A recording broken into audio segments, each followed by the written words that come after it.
Buenas a todos, hoy vamos a comenzar la lección del Frente Oriental, en concreto de los decisivos años de 1941 a 1943. Tengan en cuenta que la guerra en el este para los alemanes supuso su auténtica tumba, su error estratégico posiblemente más importante.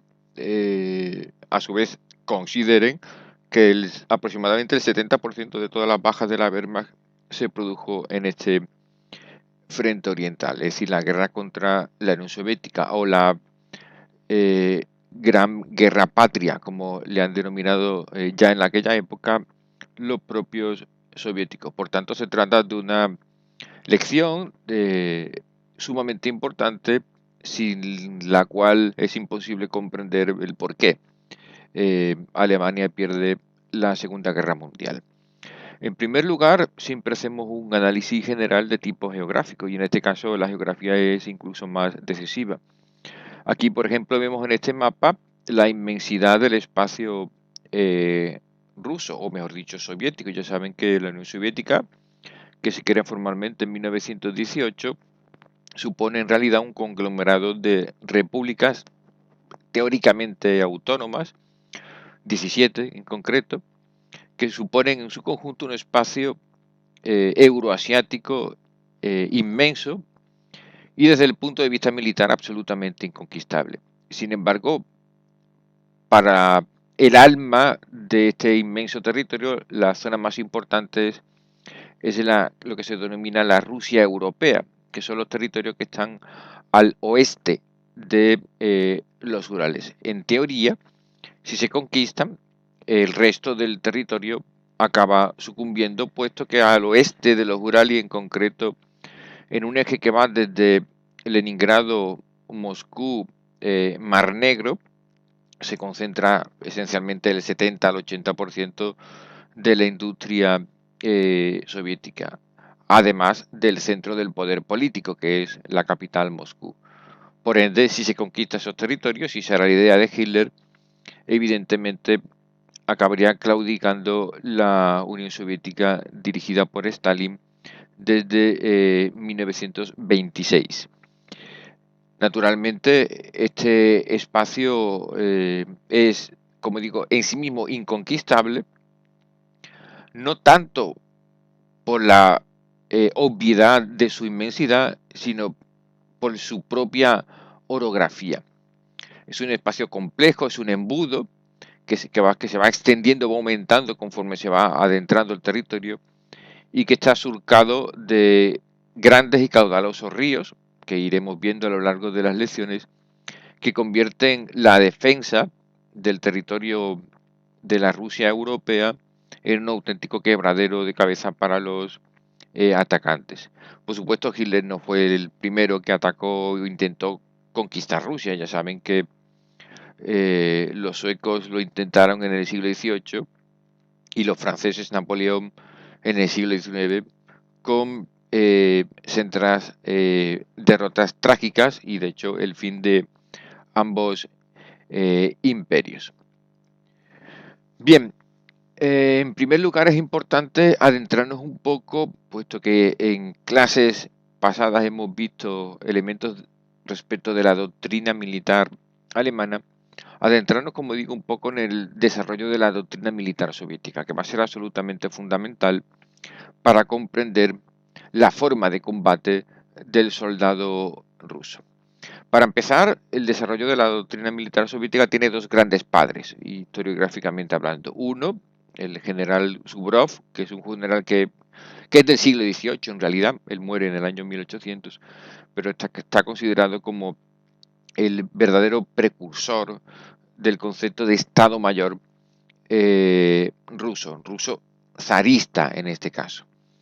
Él creía firmemente en la defensa escalonada y en profundidad y en el empleo masivo de esa ingente masa que supone la demografía del pueblo ruso. Y esto va a ser seguido posteriormente por otros teóricos. De ellos, el más importante ya en pleno siglo XX, a pesar de su origen zarista, va a trabajar para el régimen soviético es Tukhachevsky, que acabaría siendo purgado en 1937-38 en una gran purga estalinista que acabó con el 70% de la oficialidad rusa, y eso tuvo gravísimas consecuencias porque cuando los alemanes atacan a la Unión Soviética el 22 de junio de 1941, uno de los grandes defectos del ejército soviético era la carencia de una buena oficialidad con un adiestramiento moderno. Eso fue uno de los grandes errores estratégicos de Stalin, acabar precisamente con esa oficialidad y, entre otros, con el gran padre de la doctrina militar soviética de esa etapa. Sin embargo, hay que retroceder un poco hacia Trotsky. ¿Y por qué Trotsky? ¿Y qué tiene que ver Trotsky con la doctrina militar soviética? Pues mucho, porque de hecho el Ejército Rojo es creación de Trotsky. Cuando comienza la guerra civil rusa, que comienza de hecho en enero de 1918, cuando Lenin da el golpe en la Duma al no aceptar el triunfo de lo que él llamaba las fuerzas reaccionarias, básicamente los mencheviques, comienza una auténtica guerra civil entre lo que se va a denominar el Ejército Rojo y el Ejército Blanco, que es un conglomerado de fuerzas en la que se incluyen también, como bien sabido, tropas extranjeras. Pues bien, en febrero de 1918, Trotsky, a pesar de ser un gran teórico del marxismo, tenía una gran mentalidad estratégica desde el punto de vista militar y crea el Ejército Rojo. Y él lo denomina así, el Ejército Rojo. Sobre la estructura, planificación y creación de ese Ejército Rojo en febrero de 1918, que va a derivar en la victoria definitiva sobre el Ejército Blanco entre 1922 y 1923, es donde Trotsky desarrolla una serie de principios estratégicos que van a tener una gran influencia en la conformación y desarrollo y evolución del Ejército Rojo en la década de 1920, 30 y, por supuesto, durante el periodo de la invasión alemana. Aquí vemos algunos de los principios fundamentales. El primero de ellos es la elección de la dirección de un golpe, del golpe principal contra el enemigo, basándose en la superioridad de fuerzas y de recursos en la dirección de ese golpe. Si os fijáis bien, esto se asemeja mucho al famoso Schwerpunkt alemán, es decir, la concentración de esa demografía, de esa masa y de esos recursos que de forma natural el espacio ruso los crea sobre un punto concreto de la dirección de ataque del enemigo. Esto fue clave para la victoria del Ejército Rojo sobre el Ejército Blanco porque maximizó la concentración de recursos y de hombres sobre aquellas partes del frente del enemigo que podían detectarse más débiles y sobre esa parte concentrar sus recursos.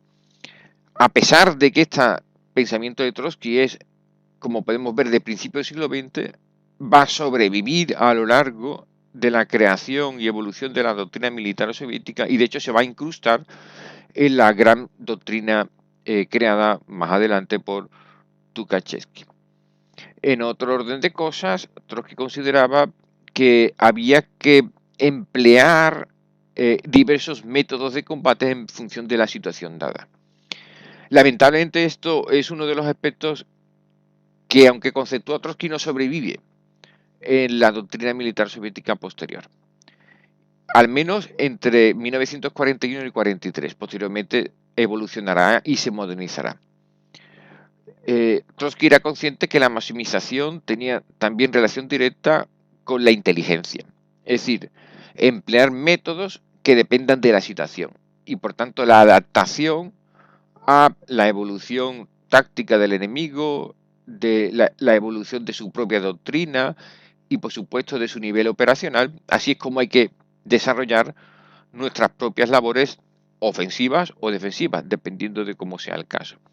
Eso los planificadores soviéticos no lo entendieron posteriormente, puesto que se basaron en conceptos que, como vamos a ver, eran bastante anacrónicos para el empleo de la rapidez y de las fuerzas combinadas, que era la característica principal del ejército alemán en la Segunda Guerra Mundial. Otro cuarto elemento de la doctrina de Trotsky, este sí va a sobrevivir, va a ser el empleo de unas reservas estratégicas escalonadas en profundidad, y dándole además una gran importancia desde el punto de vista de la sucesión de los combates posteriores. Los ejércitos zaristas tradicionalmente estaban abocados a un concepto clausewitziano, es decir, la búsqueda de la batalla decisiva. Claro, la búsqueda de la batalla decisiva tiene la ventaja de que si efectivamente ganas, la guerra se acaba. Pero si pierdes, no tienes más nada detrás. Es decir, al emplear todo tu potencial en una única batalla, te juegas toda una sola partida de póker. Y si te sale mal, lo pierdes todo. Trotsky comprendió que la inmensidad de los recursos, tanto humanos como materiales, que se le suponían y que efectivamente tienen el régimen soviético, deben ser empleados con inteligencia estratégica y por tanto establecer niveles de reservas que permitan volcarlas en función del desarrollo operacional en el campo de combate. Este elemento va a ser otro de los que va a sobrevivir y va a tener una gran influencia en la capacidad que va a tener el régimen soviético para sobrevivir a los envites alemanes entre 1941 y 1942 fundamentalmente. Y en último orden de cosas, la importancia que Trotsky le daba al liderazgo estratégico. Es decir, aquí ya saben que hay que diferenciar el liderazgo estratégico del operacional y del táctico, son diferentes. Liderazgo estratégico significa tener una idea estratégica clara, con un único objetivo determinado por el pensamiento de una única persona o de un núcleo muy pequeño. Por tanto, es desde el seno de ese liderazgo estratégico donde se planifica una gran estrategia a partir de la cual se van a desarrollar los diferentes escalones, el operacional y el táctico. Teniendo en cuenta quién es Trotsky y lo que representa, es decir, el marxismo triunfante en la Unión Soviética después de 1918, aunque ya saben que Stalin le pegará una patada en el culo y tendrá que irse, y de hecho ordenará su ejecución, que ocurrirá en México en 1940. Esto significa, a efectos prácticos, como digo, que este liderazgo estratégico es para Trotsky y para la doctrina militar soviética equivalente al liderazgo político, es decir, Stalin. Por tanto, la idea política de Stalin, la supervivencia del régimen soviético, equivale al liderazgo estratégico desde el punto de vista militar. Y, por tanto, todo el diseño de la estrategia desde el punto de vista militar de Stalin se va a basar en la supervivencia, en primer lugar, del régimen político soviético, marxista, y en segundo lugar, si eso se consigue, la extensión del mismo. Por tanto, hay una imbricación, una mezcla de dos componentes, el político y el estratégico militar.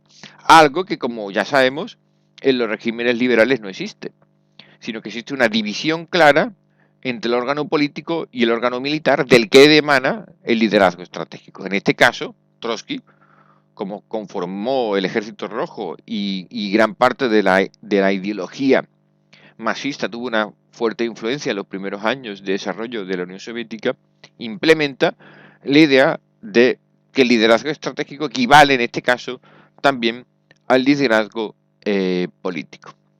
Siguiendo ese mismo orden de cosas, ya con Lenin en el poder, aunque muere en 1924 y 2 años después Stalin se hace definitivamente con el control del partido y por ende del Estado, se van a desarrollar los famosos planes quinquenales, que aunque tienen una base económica, tienen una fuerte influencia en el desarrollo del diseño de la doctrina militar. Fíjese que lo que dice literalmente los planes quinquenales, que comienzan en 1926, son a efectos prácticos que el objetivo básico de estos planes será crear una industria tal que sea capaz de rearmar y reorganizar no solo la industria por completo, sino también el transporte y la agricultura sobre las bases del socialismo. Vamos a quitar lo último, porque eso a nosotros nos interesa menos ahora. Pero todo lo anterior tiene mucha influencia y mucha importancia, porque lo que significa es, en realidad, algo que posiblemente muy pocos marxistas podrían comprender en ese momento, que era industrializar el país. Algo que, como digo, es sorprendente porque se supone que la revolución estalla precisamente porque hay una industria burguesa que está produciendo un proceso de pauperización, de empobrecimiento, y por tanto ese proletariado en un momento determinado inicia la revolución, una revolución sangrienta, para que el opresor, esa clase industrial, ¿no?, comercial, mercantil, en definitiva burguesa, acabe siendo suprimida. Cuando triunfa la Revolución Soviética, el país no está desarrollado desde el punto de vista industrial, y tampoco los transportes, y tampoco la agricultura. Pero Lenin se da cuenta, y luego eso lo continúa Stalin, no es obra de Stalin, ni mucho menos, es de Lenin, y esto también lo vio Trotsky, que era absolutamente fundamental dar un paso atrás para dar dos adelante. Es decir, la supervivencia del régimen soviético pasaba por un proceso de industrialización completa, absoluta. En este sentido, adoptando ciertos patrones de tipo burgués occidental. ¿Pero por qué? Porque la Unión Soviética a partir de 1918 queda aislada del conjunto de los sistemas capitalistas y de los estados liberal burgueses parlamentarios. Sabiéndose que era bastante posible que hubiera un enfrentamiento futuro entre esos sistemas liberal burgueses fuertemente industrializados con ejércitos modernos y la Unión Soviética marxista, esta última no podría sobrevivir sin una industria, que en este caso es una industria de guerra. Por eso los planes quinquenales se van a centrar fundamentalmente en la industria pesada, es decir, la industria del metal, la industria del hierro y del acero. Eso es clave para entender que el proceso de modernización del ejército, del que va a influir y que va a influir mucho en la construcción de la doctrina militar soviética en los años 30 y por supuesto en los 40, depende precisamente de la idea sagaz y hábil de crear los planes quinquenales para iniciar un proceso rápido, aun a costa de sufrimiento de la población, eso es lo de menos, pero rápido de tipo industrial para fortalecer la base del Estado y poder enfrentarse de tú a tú a los sistemas liberales enemigos. O bien, eso genera naturalmente una pugna dentro del régimen soviético, ¿no?, para ver quién se hacía con el control de los planes quinquenales y el desarrollo de los mismos. Sobre eso no vamos a entrar, pero sí de lo que deriva la pugna. Y la pugna deriva en la creación de lo que va a ser la máxima de la doctrina militar soviética hasta los años 40. Y es una tríada que tiene un orden muy concreto: defensa, ofensiva y desgaste. Es decir, toda la doctrina militar soviética se basa precisamente en eso. En primer lugar, en defenderse. Porque el espacio es tan grande, el espacio ruso es tan grande que es imposible evitar que te ataquen. Porque tiene por los cuatro costados las fronteras abiertas, por lo tanto te van a atacar con seguridad. Por lo tanto, el primer escalón es una defensa absoluta. Claro, esta defensa depende, naturalmente, de que los planes quinquenales hayan desarrollado una industria capaz de poner sobre el tapete suficientes recursos como para poder soportar ese primer envite de los estados occidentales fuertemente industrializados. Una vez que se ha producido la defensa, realizar una ofensiva. Y esa ofensiva lo que va a provocar es un desgaste del enemigo, que es en última instancia el gran objetivo de toda la doctrina militar soviética, como mínimo hasta 1943. Es decir, provocar el desgaste, el desangre de la Wehrmacht o de los enemigos, porque no solamente la Wehrmacht alemana atacó a la Unión Soviética, de forma que, como en una pelea de boxeo, uno de los rivales, aunque sea más fuerte, acabe cansándose. Y este era la Wehrmacht. Precisamente el hecho de que entrara muy al interior del régimen del espacio soviético, si los soviéticos eran capaces de defenderse y atacar provocarían el desgaste necesario para que en un momento determinado los planes quinquenales y ese enorme poder industrial y demográfico soviético declinara la balanza en favor de estos últimos. Pues bien, de ahí deriva la creación del Estado Mayor soviético y de la doctrina principal soviética hasta 1941. Y el padre es Tukhachevsky. A pesar de que, como digo, él es ajusticiado, él es ejecutado en las purgas de 1937 al 38. Esto va a perdurar hasta 1941 cuando esos doctrinas va a cambiar a las bravas, es decir, porque sencillamente Alemania ha atacado a la Unión Soviética y parece que va a vencer. Pues bien, lo interesante de Tukhachevsky es que recoge gran parte de las doctrinas anteriores, incluyendo de Trotsky, y desarrolla unos conceptos muy interesantes que, como digo, van a pervivir hasta prácticamente el verano de 1941. Algunos incluso se va a prolongar más allá y se van a imbricar en el desarrollo de las doctrinas militares soviéticas posteriores.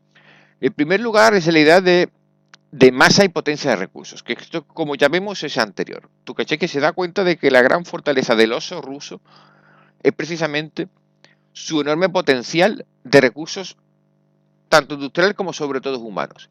El concepto de masa es clave en este caso. Por tanto, atacando en masa al enemigo va a provocar que la ofensiva del enemigo se vaya desacelerando y se vaya desgastando, que era precisamente una de las ideas que hemos visto que era absolutamente clave. En segundo lugar, la idea de concentración escalonada de defensas, que como ya hemos visto, también es anterior. Pero en este caso, Tukhachevsky lo desarrolla de una forma mucho más profesional, estableciendo una concentración escalonada de esa defensa a nivel estratégico muy en profundidad. De forma que, incluso aunque el enemigo entre 1000 kilómetros en el territorio, siempre va a haber una defensa estratégica en los alrededores de Moscú capaz de crear una última línea que posibilite una defensa en masa, en este caso, del territorio soviético. Una de las pocas ideas de Tukhachevsky que no eran acertadas para su momento era la utilización de los carros de combate en función de la utilidad táctica y estratégica. Es decir, Tukhachevsky era un producto de su tiempo, era un antiguo general zarista que se cambió de bando, claro, muy listo. Como iba a perder la guerra civil, se cambió de bando. Pues bien, como un viejo general, él pensaba como en la Primera Guerra Mundial o como antes. Entonces, la idea que tenía del carro de combate era que se empleara en función de su utilidad, y para él su utilidad estratégica y táctica era junto y en conjunción con la infantería. Claro, esto era un error teniendo en cuenta el concepto que va a crear la Wehrmacht, ¿no? Que es la Blitzkrieg, la guerra relámpago, y sobre todo el corazón de esa Blitzkrieg, de esa idea, que es el empleo combinado de armas, en el que es absolutamente fundamental la rapidez y la potencia de fuego del carro de combate. Eso no lo entendió Tukhachevsky, lo va a entender otro general que va a ser mucho más importante para la historia militar soviética. Pues bien, estos principios enumerados por Tukhachevsky son los que posibilitan los planes de batalla donde se van a insertar y coordinar la doctrina militar soviética. El primero de ellos es las regulaciones o planes de campañas de 1936, denominadas usualmente PU-36, que va a haber una cada año hasta que Tukhachevsky sea fusilado en 1938. ¿Quién se da cuenta de que esa idea del carro de combate de Tukhachevsky era un error? O podía ser un error.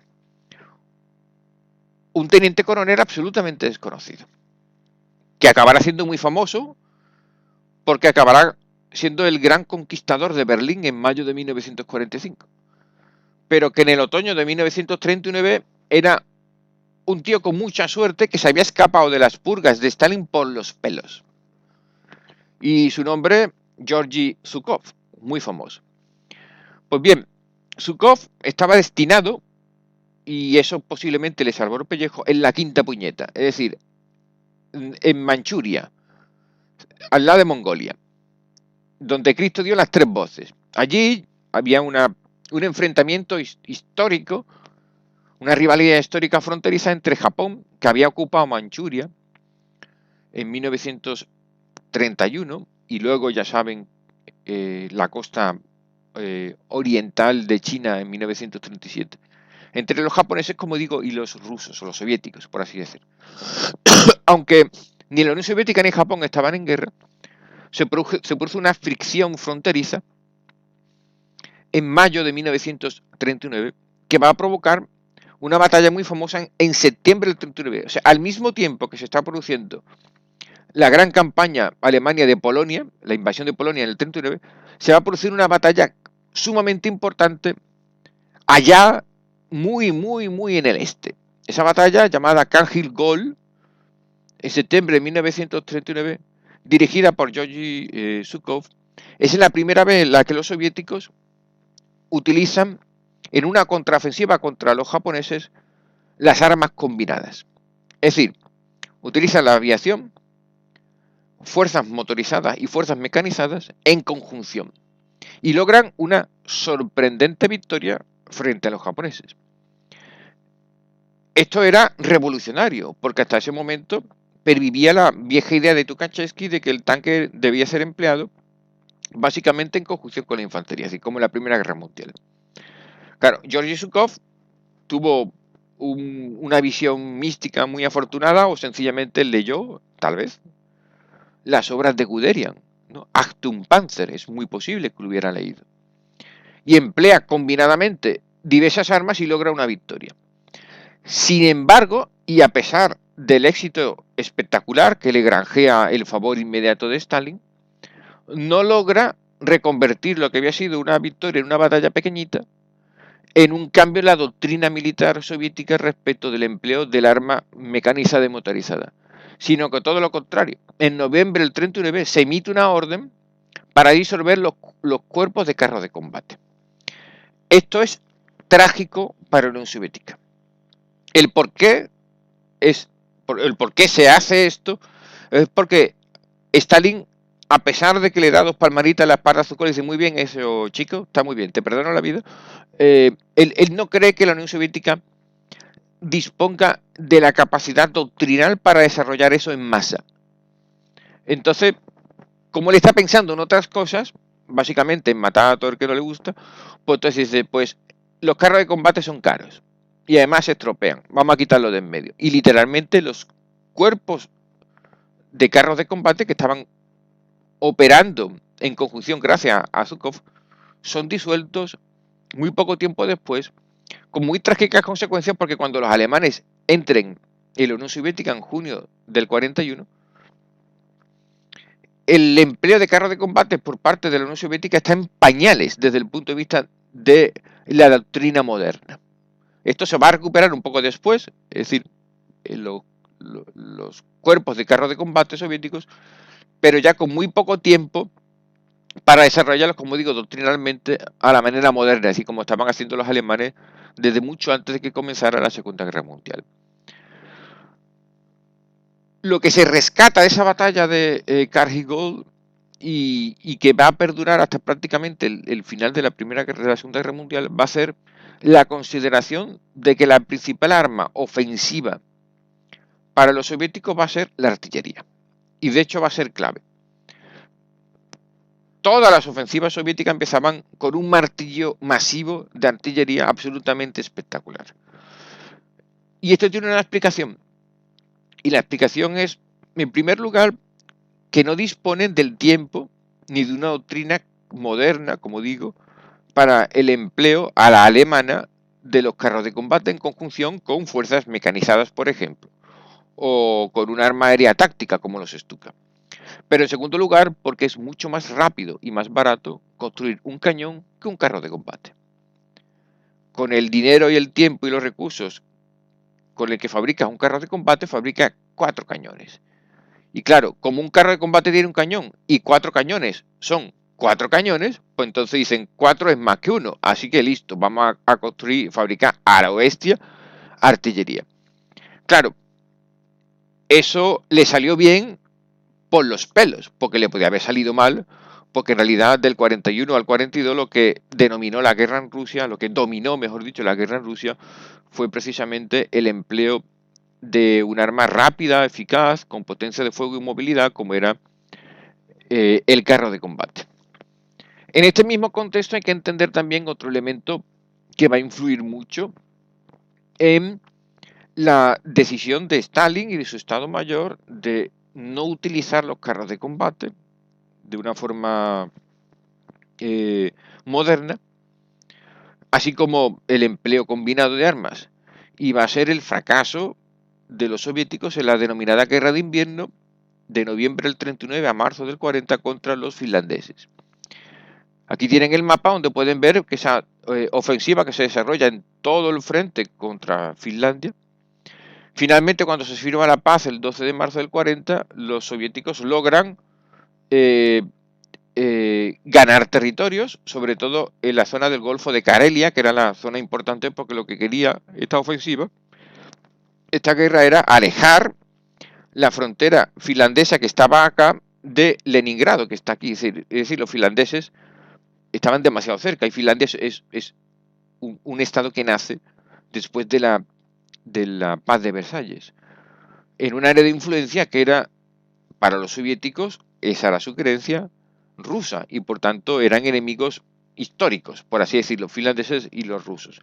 Pero digo, aunque logran una victoria política, si los finlandeses se habían desgastado efectivamente, y aunque le habían pegado una paliza bestial a los soviéticos, no podían, porque numéricamente eran infinitamente menos que los rusos, soportar la presión de una guerra a largo plazo. Así que firman una paz en marzo del 40, se salen de la guerra y les dan territorios. Pero el fracaso táctico soviético es brutal. O sea, las bajas fueron enormes, los carros de combate fueron un completo desastre, y eso determinó que precisamente los soviéticos utilizaran de una forma completamente diferente las armas que estaban desarrollando hasta ese momento. Esto guarda relación, esta guerra, y las posteriores decisiones estratégicas que va a tomar la Unión Soviética frente al que va a ser su gran rival, Alemania, de la planificación geopolítica de Stalin, que como pueden ver en estos dos mapas, tiene curiosa y paradójicamente como aliado a Alemania, a la Alemania nazi. Recuerden esta fecha porque es importante. El 23 de agosto de 1939 se firma el pacto Ribbentrop-Molotov. Un pacto por el cual, que hay una cláusula secreta por el cual los alemanes, cuando ataquen el 1 de septiembre Polonia, van a permitir que 2 semanas después, así ocurrirá el 17 de septiembre, los soviéticos ataquen por el este, con lo cual los polacos, los pobrecitos, no tenían ninguna posibilidad. Pero en el fondo había algo más. Este pacto lo que en realidad le estaba diciendo Hitler a Stalin es: yo me voy a dedicar a toda Europa central y tú vas a tener manos libres en la zona de Finlandia, la zona del Báltico, Polonia Oriental y la antigua Besarabia. ¿Por qué? Porque fíjense aquí, división histórica real, lo que Stalin pretende es reconfigurar el mapa según el histórico de Rusia de antes de la paz de Brest-Litovsk en 1918, por lo cual Rusia se sale de la Primera Guerra Mundial, pero a costa de perder una enorme cantidad de territorios y a la larga permitir la independencia de Finlandia, de Estonia, Letonia y Lituania. Muy bien, esto favorece los planes estratégicos de Stalin históricamente para reconfigurar la Unión Soviética, pero también favorece a Hitler, que puede atacar sin peligro a Polonia. Ya saben que Polonia había sido tradicionalmente, desde el Congreso de Viena en 1815, un área de influencia rusa. Y lo que no quiere Hitler es atacar a Polonia, sabiendo que muy posiblemente Francia y Gran Bretaña harán valer las garantías dadas en marzo de ese mismo año a los polacos, siendo atacados a su vez por los rusos desde el este. Así que firma ese pacto el 23 de agosto. Pues bien, este mapa geopolítico va a determinar que en marzo de 1940, esto es importante para el desarrollo defensivo soviético inmediatamente después, los soviéticos ocupen Estonia, Letonia y Lituania, con lo cual ocuparán toda la costa del mar Báltico y podrán extender sus líneas de defensa más hacia el oeste. Y esto va a favorecer la idea estratégica que tenía Stalin respecto de la posibilidad cierta de que los alemanes atacaran la Unión Soviética. Eso nos lleva a la planificación estratégica soviética en 1941, que tiene dos vertientes, obviamente, la ofensiva y la defensiva. Desde el punto de vista de la ofensiva, la estrategia soviética se basa en la disposición escalonada de las fuerzas atacantes en función de las características propias de cada unidad. Es decir, de la velocidad, el armamento y potencia de fuego que tengan. Traducido esto al cristiano significa que la ofensiva va a estar determinada por un triple orden, por tres vectores, o tres líneas, como quieran. Que de hecho los soviéticos se van a mantener en esta parte prácticamente inamovibles hasta 1945. Cabezones total. La primera línea de ofensiva era la infantería. Luego venían los carros de combate y por último la artillería. Sin embargo, cuando realizaban una ofensiva, la primera operación siempre era el bombardeo artillero masivo. Es decir, la tercera línea, la artillería, bombardeaba las piezas, la línea defensiva enemiga. Luego, segundo lugar, segunda fase, ataque masivo de la infantería. Y cuando la infantería, a costa de brutales pérdidas, había abierto un hueco, por ahí se colaba, en la tercera fase, la segunda línea, que era los carros de combate. Si os fijáis, es una disposición ofensiva exactamente al contrario que los alemanes. Los alemanes lanzan en primer lugar los carros de combate, que gracias a su velocidad y el empleo combinado junto con el bombardeo táctico, abren el frente y una vez abierto, por ahí se cuela la infantería. Los soviéticos lo hacen al revés. ¿Por qué lo hacen al revés? Porque el valor del soldado soviético para la doctrina militar y política soviética es nulo. Es carne de cañón. A pesar de que son todos muy proletarios y todo muy bien, los vamos a cuidar mucho, pero los mandan literalmente con un fusil y rezando, bueno, eran ateos, pero bueno, algunos rezarían en plan bestia. Entonces, claro, a la fuerza de mandar batallones y batallones, decenas de miles de hombres contra las trincheras alemanas, más tarde o más temprano se abría un punto. Y por ahí entraban luego los carros de combate. Así que imagínense el destrozo tan enorme que provocaban las infanterías en las fuerzas de infantería soviéticas. Sin embargo, la planificación estratégica defensiva era un poquito más de sentido común, porque de hecho todas las líneas defensivas se basan en la creación de tres zonas de maniobra. La primera era una zona táctica de defensa, que era la zona que estaba literalmente bajo contacto con el enemigo. Es la línea normal de defensa, táctica. La segunda era una zona operacional que está aproximadamente unos 250 kilómetros por detrás, que es, a efectos prácticos, un concepto que ya hemos visto que emana de Trotsky, la creación de reservas estratégicas.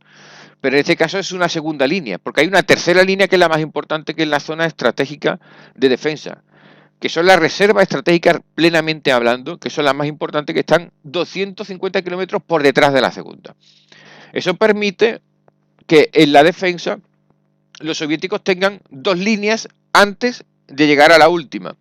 Y teniendo en cuenta la inmensidad del espacio y el empleo masivo de sus fuerzas, eso le permite, en principio, soportar el ataque relativamente bien.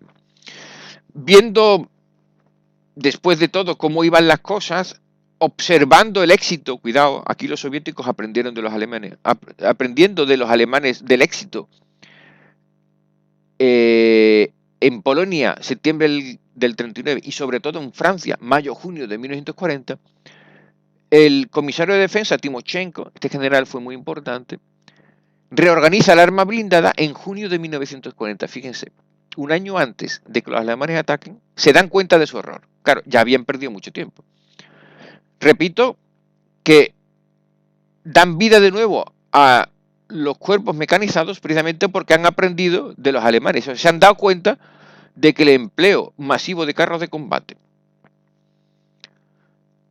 en unidades únicas, cohesionadas con medios mecanizados y motorizados, le ha dotado a los alemanes de una potencia que ha sido capaz de acabar con Polonia y con 4 países en Europa Occidental de una forma rápida y sorprendente. Así que reviven ese espíritu mecanizado y crean los cuerpos mecanizados. Que claro, teniendo en cuenta la masa, la industria y la capacidad que tienen los soviéticos para construir y fabricar, lo diseñaron mal. Es decir, el concepto lo rescataron de los alemanes, pero lo emplearon mal. ¿Por qué? Sí, porque fíjense que los cuerpos mecanizados, al rescatarlo, los crean gigantescamente grandes. 37.000 hombres, más de 1.000 carros de combate y una enorme cantidad de vehículos blindados y cañones. Claro, un cuerpo mecanizado así es absolutamente imposible de manejar. De hecho, aunque dentro de los cuerpos mecanizados se crean divisiones de tanque y divisiones motorizadas, estas, incluso así, son muy grandes. Es decir, tardaron tiempo en darse cuenta, eso es algo que los alemanes se dieron cuenta, a tiempo, que las divisiones de tanques eran buenas en tanto cuando fueran pequeñas, porque al ser pequeñas eran más móviles y más fácil de manejar desde el punto de vista táctico. Pero sin embargo los soviéticos creyeron que como tenían a mucha gente y podían construir muchos carros de combate, aunque obsoletos en comparación con los alemanes, podían construir esas inmensos cuerpos mecanizados que fueron machacados por los alemanes en el verano de 1941. Bien, cuando se rescata la utilización de la creación o recreación de estos cuerpos mecanizados, se rescata de nuevo la figura de Zhukov. Zhukov es nombrado jefe de Estado Mayor. Y de hecho, de enero del 41 a julio del 41 es el jefe de Estado Mayor soviético. Pues las tácticas de Zhukov eran muy interesantes porque, fíjense, él lo que buscaba era permitir, mejor dicho, a los blindados alemanes que se adentraran todo lo que quisieran, para separarlos de la infantería y luego atacarlos en grupos. Es decir, los blindados por un lado y la infantería por otro, de forma separada. Algo muy inteligente, porque Zhukov se dio cuenta de que los alemanes operaban en conjunción. Primero los carros de combate y después la infantería motorizada y después la infantería a pie. Y todos iban de la mano. Si la primera línea iba demasiado rápido, se separaba de la infantería mecanizada, de nada se había conquistado un territorio que no podían defender. Entonces, Zhukov se da cuenta de eso y diseña planes estratégicos de defensa en lo que en realidad lo que va a permitir a los alemanes es adentrarse para atacarlos separadamente. Claro, esto sobre el papel era francamente muy inteligente, pero no funcionó porque la potencia de los alemanes era muy grande y por eso Zhukov es depuesto como jefe de Estado Mayor en julio del 41. No lo matan de nuevo por los pelos, porque ya tenía un cierto predicamento y cariñito de parte de Stalin y lo mantienen en reserva y luego lo rescatan posteriormente en 1942 siendo el gran defensor de Stalingrado. Sin embargo, estas tácticas de Zhukov y su posición como jefe de Estado Mayor le lleva a la aprobación en febrero del 41 de los planes de movilización MP41, conocidos así como MP41, que se basan en la creación de 25.000 puntos fortificados cuando los alemanes han atacado, en la famosa línea Stalin. Y fíjense qué interesante esto, por eso aquí pongo sorpresa, porque hoy en día tenemos ciertas dudas de que este plan de movilización del 41 fuera meramente defensivo, sino que el 13 de mayo del 41 se emite una directiva que depende de este plan de movilización, por la cual se ordena el movimiento hacia el este de las unidades destinadas al escalón operacional defensivo. Traducida al cristiano significa que la segunda línea de defensa, que debería estar 250 kilómetros detrás de la primera, ordenaron que se fuera en dirección hacia el oeste, hacia el frente. Algunos historiadores han interpretado esta orden como la intención que tenía Stalin de atacar a Alemania. Por eso, cuando Hitler ataca a la Unión Soviética el 22 de junio del 41, en el discurso que hace ese día, él dice que en realidad no está atacando, sino lo que se está es defendiendo de un ataque. O sea, hoy en día lo llamamos nosotros ataque preventivo. Y de hecho, últimamente han salido algunos textos, sobre todo de un autor ruso, un ex militar ruso, que defiende a punta y espada de que efectivamente estos planes no tenían carácter defensivo, sino ofensivo, y que los alemanes sencillamente se adelantaron a una posible ofensiva soviética. No vamos a entrar en ese debate porque hay pruebas a favor y en contra, pero sí es como mínimo sospechoso. Pues bien, aquí vemos la disposición de las fuerzas soviéticas cuando se va a producir el ataque alemán el 22 de junio. Y aquí podemos ver los tres escalones. El escalón táctico, ¿no? Las defensas de los primeros grupos muy pegadas a la frontera. Esto es un error, ¿no? Porque con la capacidad que tienen los alemanes de adentrarse muy rápidamente, lo que van a hacer es aislar a esta gente. Aquí vemos el segundo escalón operacional, que como vemos, sobre todo este es de las fuerzas de Ucrania, está demasiado cerca de la frontera. Y esto es lo que lleva a pensar a mucho que este escalón que se estaba acercando hacia el oeste en realidad era para atacar a los alemanes. Y el tercer escalón, el estratégico, la defensa estratégica estaba en torno a Moscú.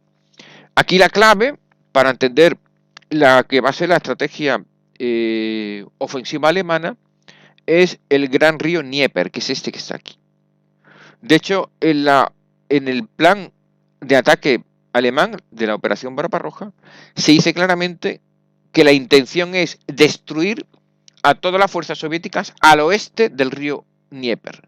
¿Por qué? Porque este río es especialmente largo, como pueden ver aquí, vamos, casi cruza la Unión Soviética del Báltico al Mar Negro, que es donde muere definitivamente. Es un río muy ancho y es una barrera natural, histórica, gigantesco. Por tanto, los alemanes sabían que el 60 al 70% de las fuerzas soviéticas estarían al oeste de este río. Y lo último que quieren los alemanes es repetir la jugada de Napoleón. Es decir, el error de Napoleón fue atacar en 1812 y los rusos que hicieron, no hacerle frente, sino irse en dirección este. Es decir, se fueron cagando leche en dirección a Moscú y le hicieron frente aquí en Borodino, que fue una batalla de tablas, por así decir.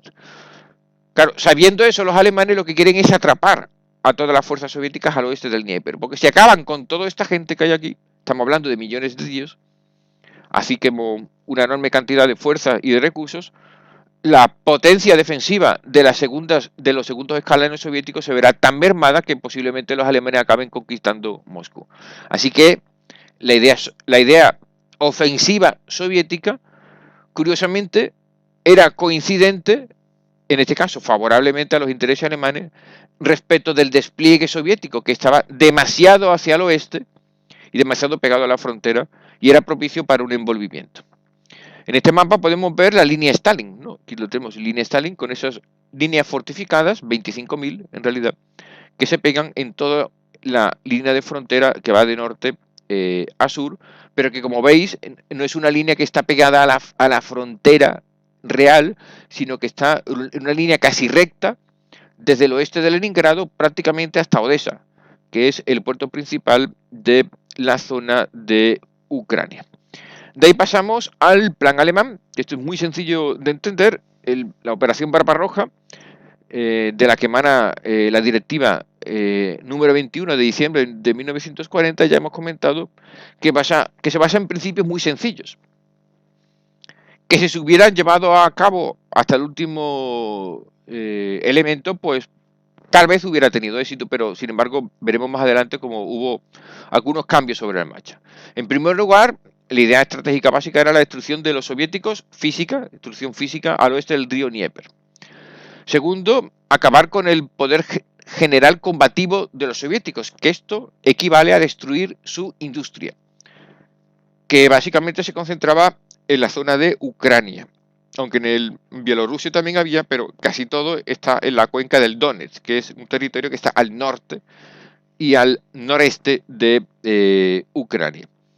Con tres grandes líneas de penetración, en principio, para ocupar Leningrado, que era la capital histórica, hasta 1918, que se traslada a la capital a Moscú. Ucrania y Moscú. Esto significa, a efectos prácticos, aquí lo vemos, que había tres grandes ejes de ataque. esta es la línea del puerto de Arcángel hasta Astracán, que es la línea que está justo separando los Urales de la Rusia europea. Las tres líneas de ataque serían una línea a través del Báltico en dirección a Leningrado, otra en dirección a la capital política y administrativa Moscú, y otra en dirección a Ucrania, pero sin especificar a efectos prácticos que fuera Kiev o no. En una segunda fase, la operación Barbaroja hablaba, esto claro, eso era ciencia ficción, eso sería demasiado, de una penetración aún más hacia el este, ¿no? Para horadar completamente el poder industrial. Como se puede ver también en el mapa, el ataque no solamente era de la Wehrmacht alemana, sino también contaba con la colaboración de los aliados, en este caso al norte, de los finlandeses que querían su revancha por la derrota frente a los soviéticos en marzo de 1940, y aquí los aliados de los alemanes, los húngaros y los rumanos, que los dos tenían bastantes cosas que decir territorialmente a los soviéticos, fundamentalmente los rumanos que habían perdido la Besarabia. Sin embargo, los alemanes sabían que los rumanos y los húngaros se odiaban, literalmente, y interpusieron un ejército alemán entre las fuerzas húngaras y las rumanas, porque si no, sabían que se iban a pegar tiros entre ellos. Una cosa realmente muy curiosa, pero está documentado muy bien. Y estos son los planes generales estratégicos que, como pueden ver, eran sencillos, hasta cierto punto lógicos, pero demasiado ambiciosos, teniendo en cuenta que, como pueden ver aquí, Rusia es un embudo, ¿no? Aquí la frontera en la zona de ataque es esta, es de unos 1.200 kilómetros, pero cuanto más se adentra uno en el territorio, la frontera de Leningrado hasta Rostov ya es de 1.500 a 1.800 kilómetros. Por tanto, cuanto más entra en el territorio ruso, peor, porque la línea del frente está aumentando, pero tus fuerzas están disminuyendo en potencia.